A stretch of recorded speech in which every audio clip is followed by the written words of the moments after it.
Very warm welcome to our virtual book fair of the year 2020. First of all, my name is Peter Mekgwe.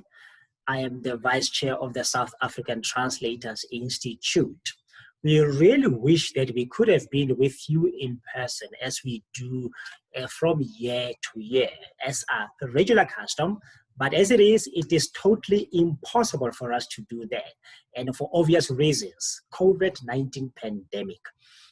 But the fact that you are here with us, you are listening to this very brief presentation of us that tells us that you and your loved ones have been able to keep yourselves safe. And we are very glad that you've been able to do that. And we encourage you to continue in that manner.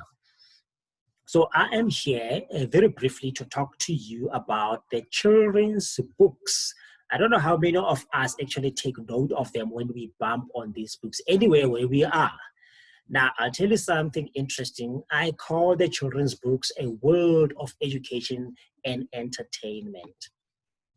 You know, many centuries ago, a wise man wrote the words, "To the making of many books, there is no end." And I can tell you that those words still hold true today. So when we look around ourselves, there are so many books, millions, if not billions of the books that have been produced over the centuries, and mostly in a hard copy format. Now, when we fast forward to our times, we find that we also have e-books or electronic books, which now our children are starting to interact with. So now, as the Institute, South African Translators Institute, who promote multilingualism, we get very, very excited when we see people producing books, when we see books coming forth in different languages, because that is our language. That is what we do. So now, the question that I want to pose to you now, whether we're talking about hard copy books or we're talking about electronic books, question is, how useful do you think, especially the electronic books, are for our children?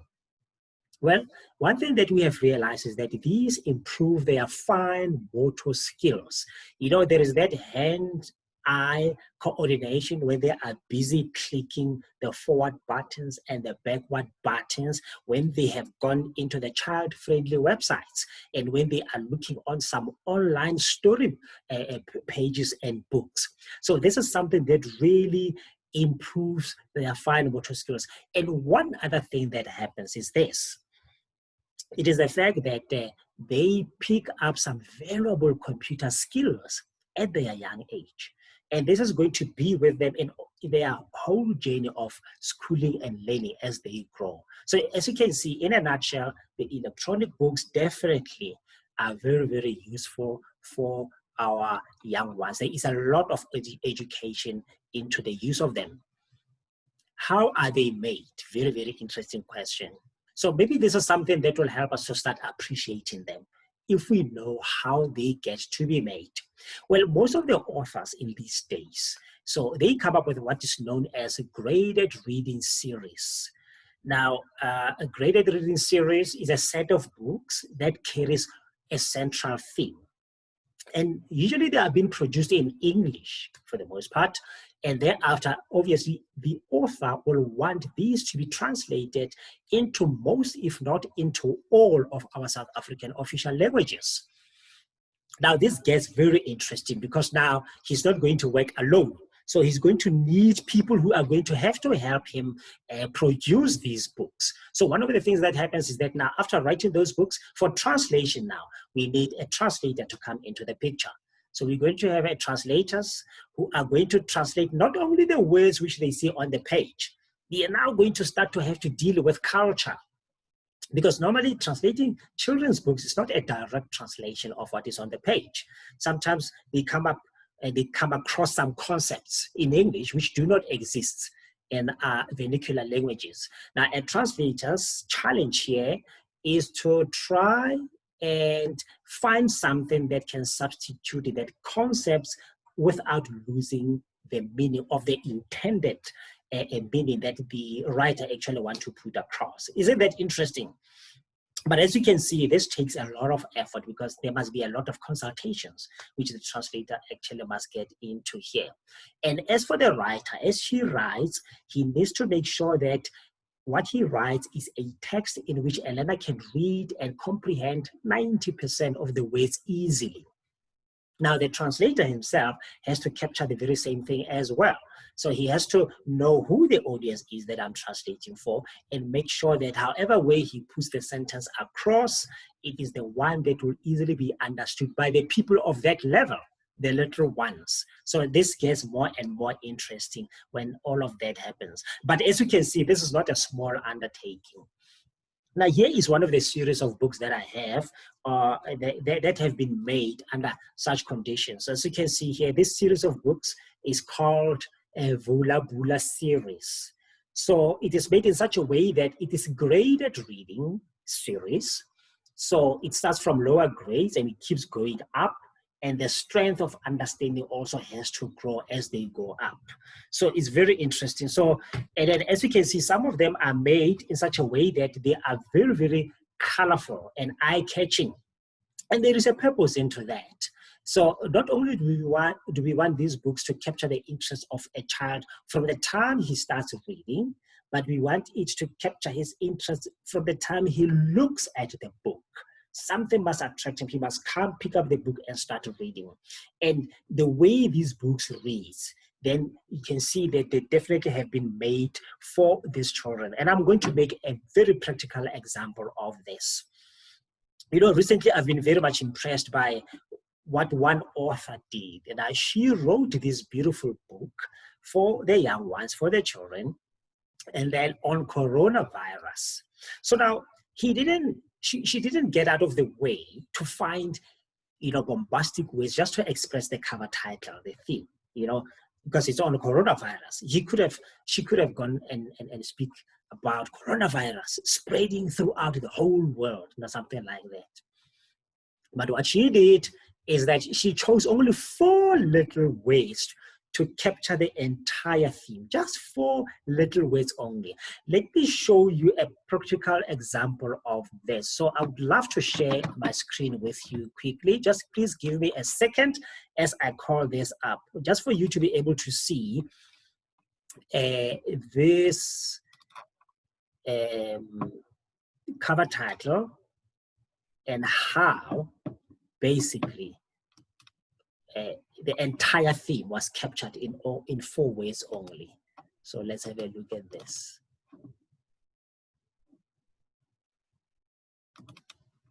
Right, so now this is basically the cover title of the book. Now, as you can see, right at the corner here, in this corner here, it says Corey in the Universe.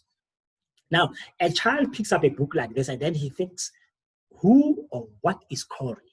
And then immediately they go into the first page of the book. So now there will always be something there that is going to make them come back to the cover title, because now they have to look at it very carefully. Corey, they will realize when they come back that, oh, Corey is coronavirus.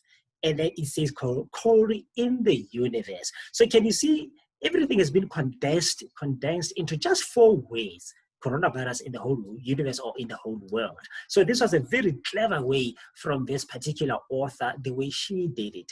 Now, when we go down just under that theme, we can hear this is the picture of coronavirus itself.